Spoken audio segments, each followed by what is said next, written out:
하나님의 말씀은 로마서 14장 17절과 18절, 제가 구절을 읽겠습니다. 하나님의 나라는 먹는 것과 마시는 것이 아니요 오직 성령 안에 있는 의와 평강과 희락이라.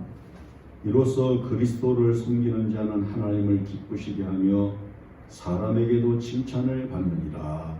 아멘. 원자 폭탄을 제조하는 과정을 지휘를 했던 오펜하이머라고 하는 사람이 있는데, 이 사람이 이제 국회에 출석을 해서 국회의원들로부터 많은 질의를 받고 거기에 응답을 해야 했었습니다. 최종적으로 오펜하이머에게 주어진 질문이 뭐였는가 하면, 그렇게 가공할 원자폭탄을 그렇다고 하면 방어할 체계가 있어야 되는 것이 아니겠는가? 그 원자폭탄을 방어할 수 있는 방법이 무엇인가? 이 질문을 받은 오펜하이머가 조금 뜸을 들이다가 간략하게 대답을 했습니다. 그것은 하나, 평화입니다.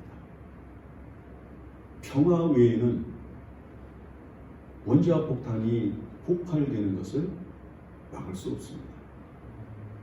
자, 지금 우리가 살고 있는 이 지구상에 수많은 나라들이 있는데 한 10여 개 국가에서 지금 핵을 보유하고 있습니다.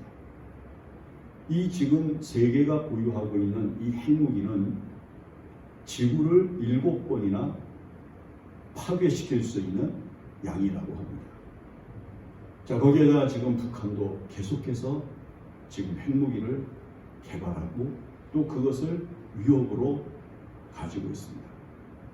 지금 우리가 살고 있는 이 세상을 보십시오.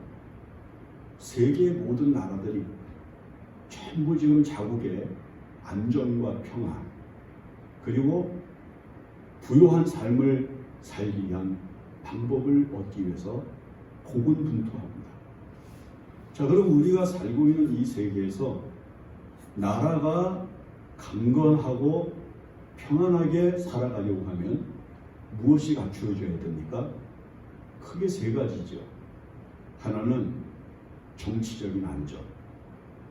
정치적인 안정이라고 하는 건 저기 대통령이나 국회의원들이 정치를 잘해야 된다고 하는 이야기가 아니라 법 질서가 준수되고 그 법 질서 위에서 대통령이야 모든 국민이 철저하게 움직여져야 된다고 하는 가장 정확한 근거를 가지게 되는 겁니다.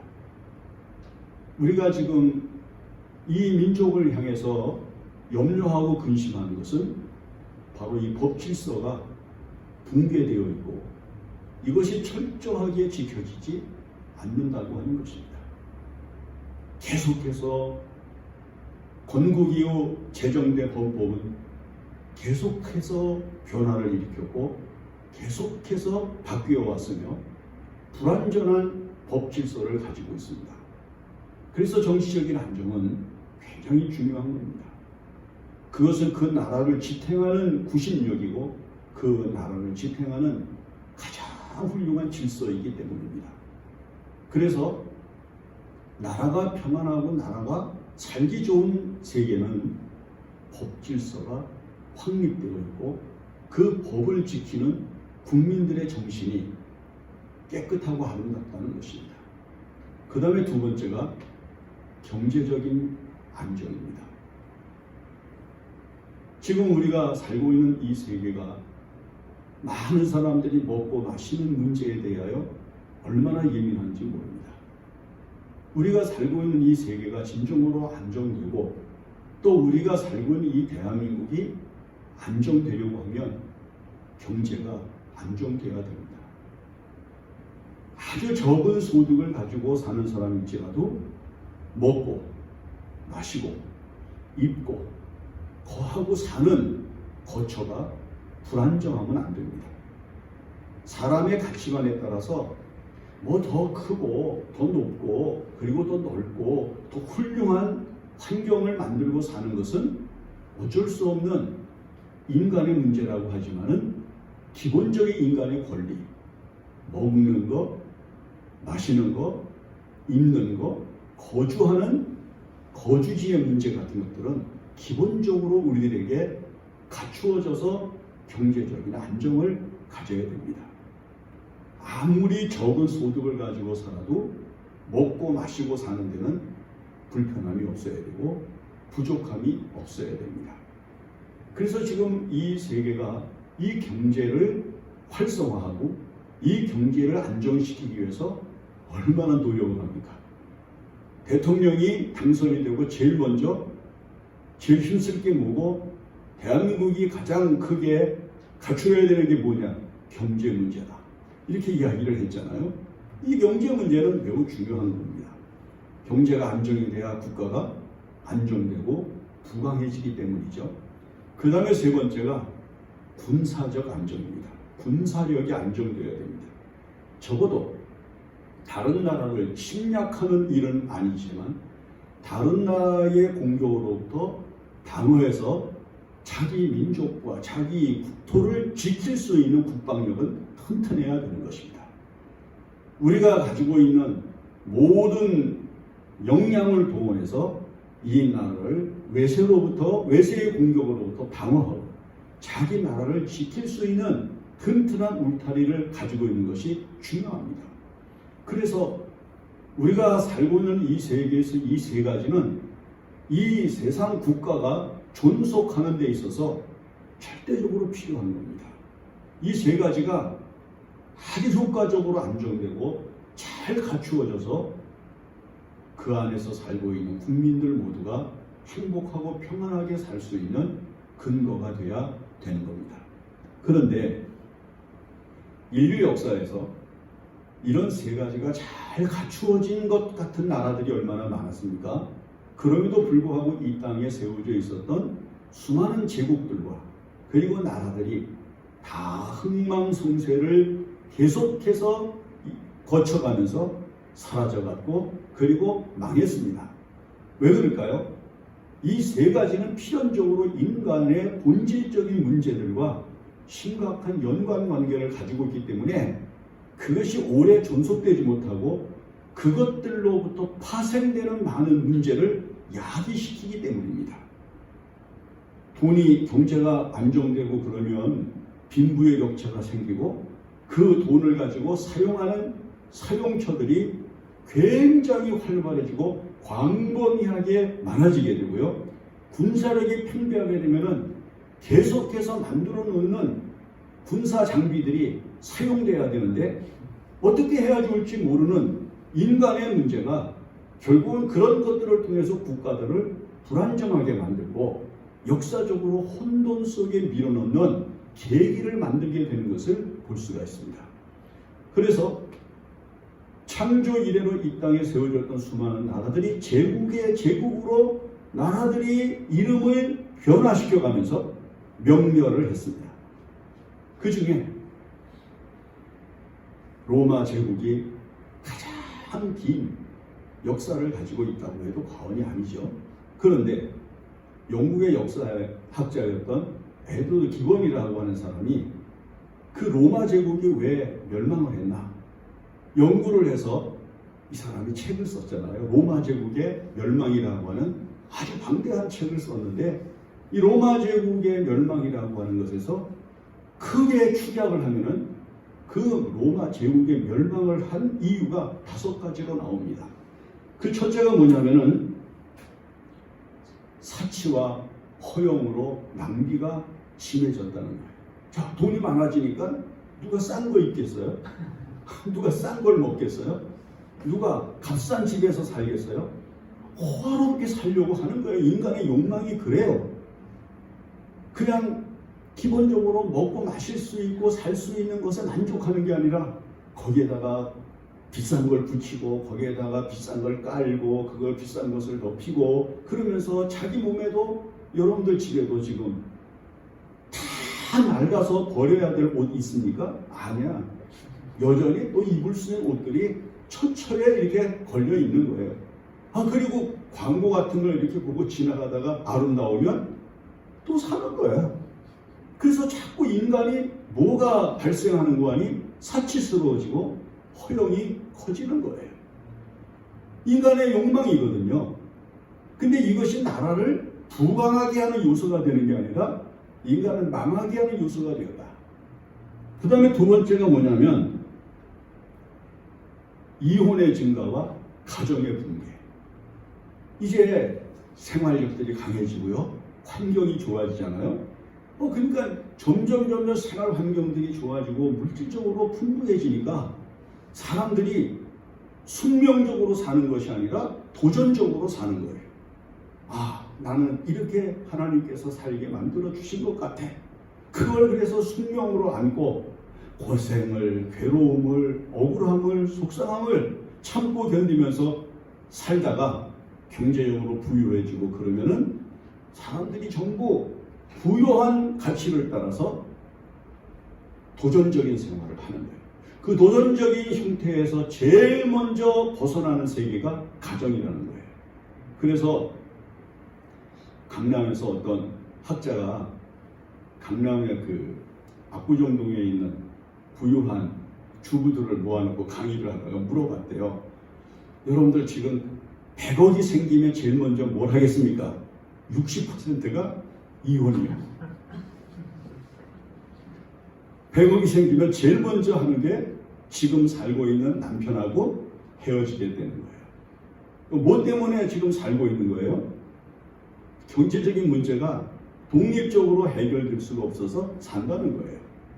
이혼의 증가가 이게 무슨 범죄 때문에 그리고 어쩔 수 없는 상황 때문에 가정이 깨지는 게 아니라 자기들의 선택, 쾌락과 그리고 이상을 향해서 도전적인 생활을 하려고 하니까 붕괴되는 거예요. 그래서 이혼의 증가와 가정의 붕괴가 로마 시대에 빈번하게 일어났다는 거죠. 그 다음에 이제 세 번째가 뭐냐면은 야만적인 스포츠를 즐기는 거예요. 스포츠가 야만적인 스포츠가 된 거예요.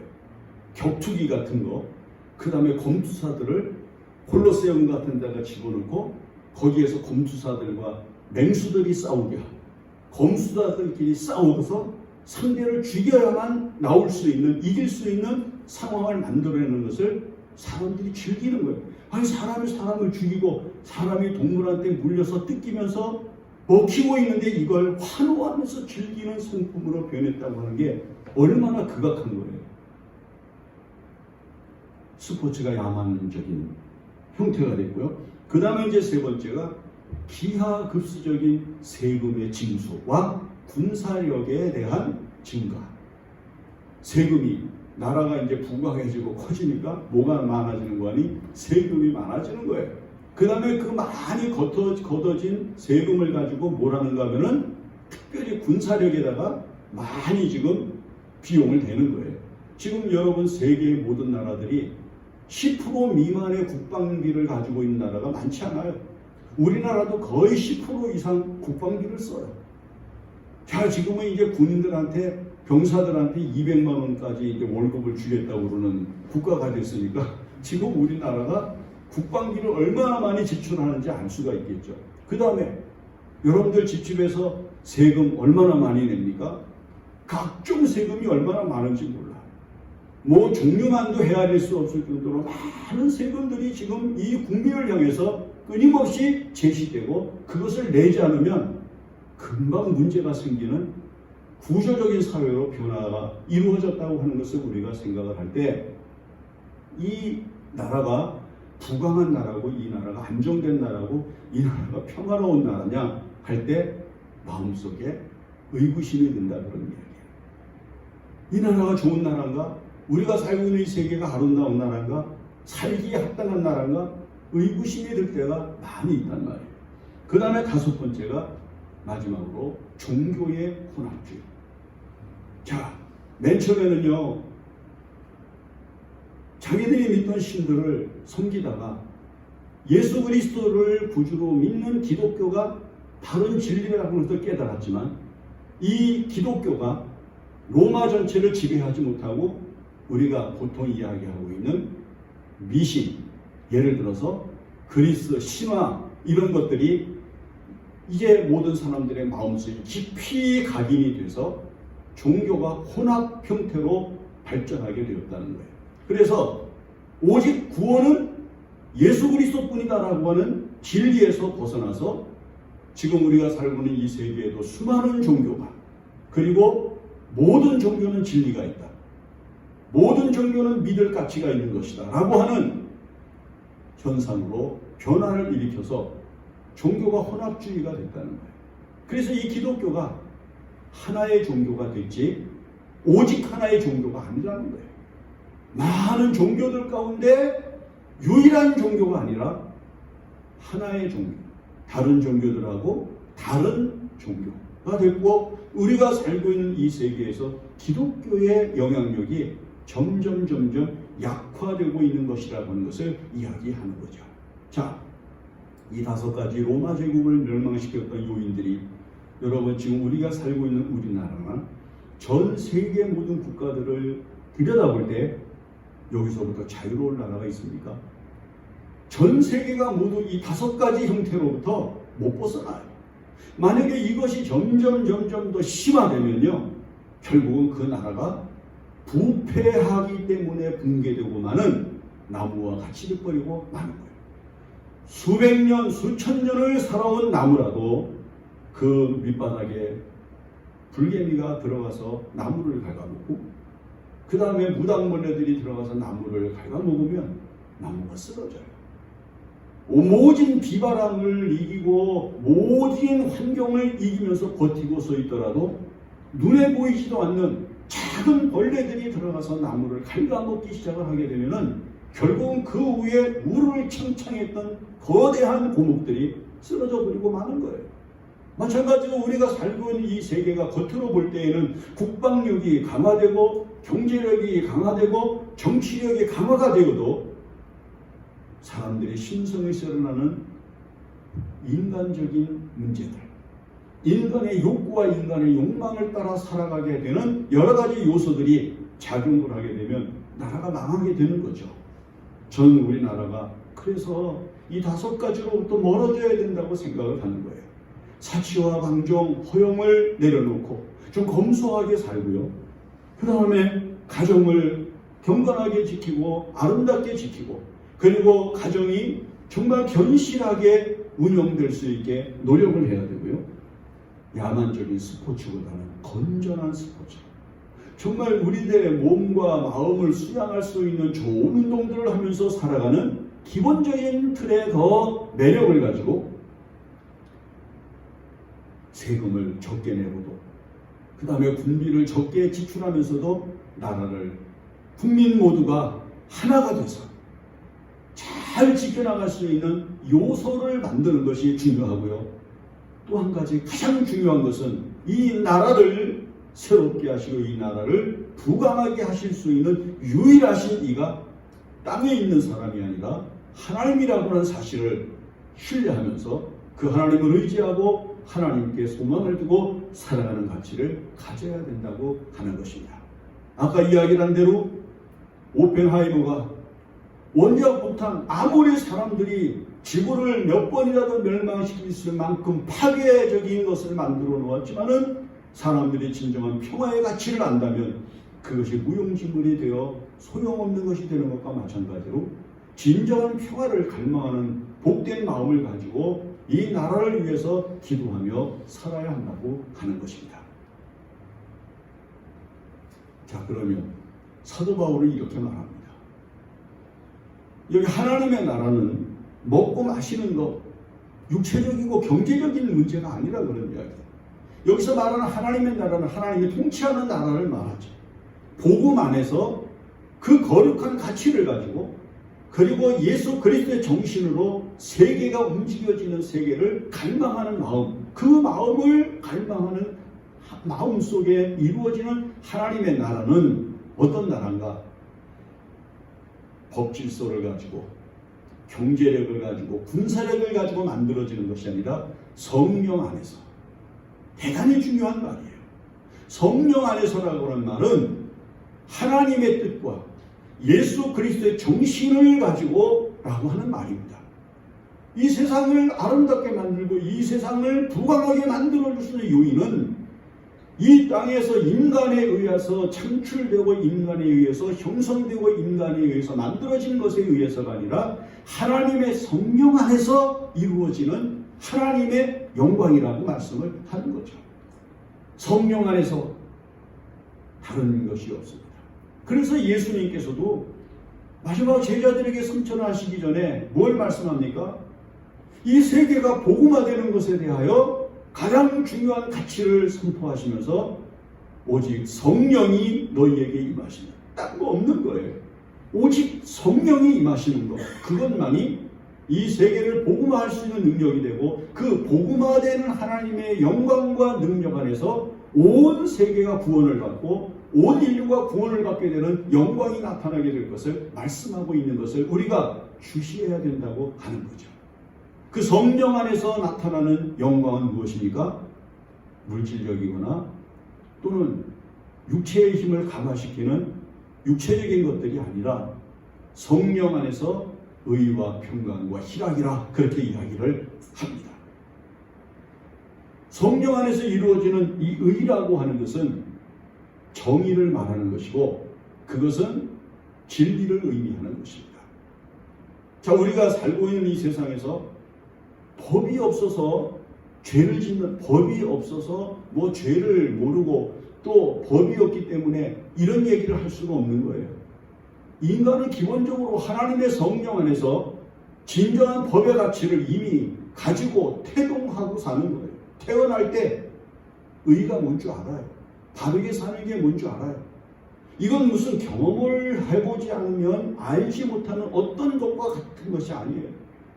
여러분, 하나님이 인간에게 주신 가장 큰 은혜 가운데 대표적인 게 뭐냐면요, 상식이에요. 밤이 가면 낮이 오고, 봄이 가면 여름 오고, 여름 가면 가을 오고, 가을 가면 겨울이 오는 이 상식은요 절대 변하지 않아요. 아무리 세상이 달라져도요 물은 위에서 아래로 흐르고요, 사람은 먹어야 되는 것이고요. 이런 모든 기본적인 상식은 하나님의 의 안에서 완전한 거예요. 우리가 살고 있는 이 세상에서 법 자체가 없기 때문에 인간이 죄를 짓습니까? 그렇지 않아요. 정의를 지키려는 아름다운 마음과 공의를 따르려고 하는 진실한 가치가 없기 때문에 이 땅에 죄가 있는 거지. 경찰을 죄아무리 만들어 놓고 법을 아무리 강화시켜놔도 인간의 마음속에 의가 바르게 세워지지 않으면 아무 소용이 없는 거예요. 그러면 우리는 이 세계에 뭐가 흘러야 되는 세계를 갈망해야 됩니까? 정의를 하수같이, 공의를 물같이 흐르게 하는 세계가 되게 해야 되는 거예요. 그래서 사람이 정당한 인간의 권리를 보장받고, 그리고 이 세상을 살면서 그 어느 것에 의해서도 제재에 당하지 않으며 두려움 없이 살아갈 수 있는 세계가 되는 거예요. 여러분, 지금 세계에 많은 사람들이 대한민국에 가서 살고 싶다고 하는 사람들이 있대요. 유튜브를 보면. 왜 그런가 그랬더니 대한민국에 가면 다른 건 다 이러고 저러고 해도 치안이 잘 돼 있어서 한국에 가서 살고 싶다는 거예요. 밤에 여자가 뭐 어두운 길을 혼자 가도 문제가 없고, 저 강변에 혼자 갔을 아무런 문제가 없고, 밤에 혼자서 뭐 먹으러 나가도 아무 두려움이 없이 다닐 수 있는 나라가 전 세계에서 대한민국밖에 없다는 거예요. 이게 정의와 공의가 흐르는 세계가 된다고 하는 아주 좋은 예라고 생각을 하는 거죠. 두려움이 없는 거예요.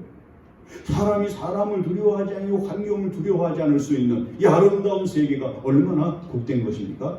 그래서 성령 안에서는요, 우리가 이 세상을 살아가면서 하나님과 사람이 다 함께 기뻐하는 거룩한 세계가 이루어지게 되는 거예요. 그 다음에 두 번째는 평강이죠.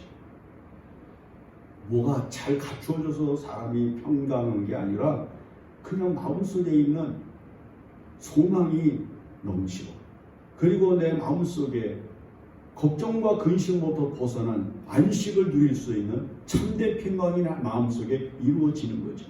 우리가 보통 이야기하는 은혜라고 하는 것은요, 절대로 편안한 것이 은혜가 아닌 거예요. 우리가 진정으로 이 세상을 살아가면서 누리는 진정한 은혜는요, 평안한 거예요. 편안한 것은요, 물질만 있으면 다 해결이 되잖아요. 돈만 있으면 뭐 좋은 자동차 사면 돼요. 새로 나오는 전자제품마다 다 바꿔서 새롭게 교체해서 사용을 하고 그렇잖아요. 복도를 걸어 올라오는 것보다 엘리베이터를 타면 얼마나 편안합니까? 아니 걸어올 것도 없이 누가 가마에다가 날 태워가지고 실어다가 주면 얼마나 더 편하겠어요?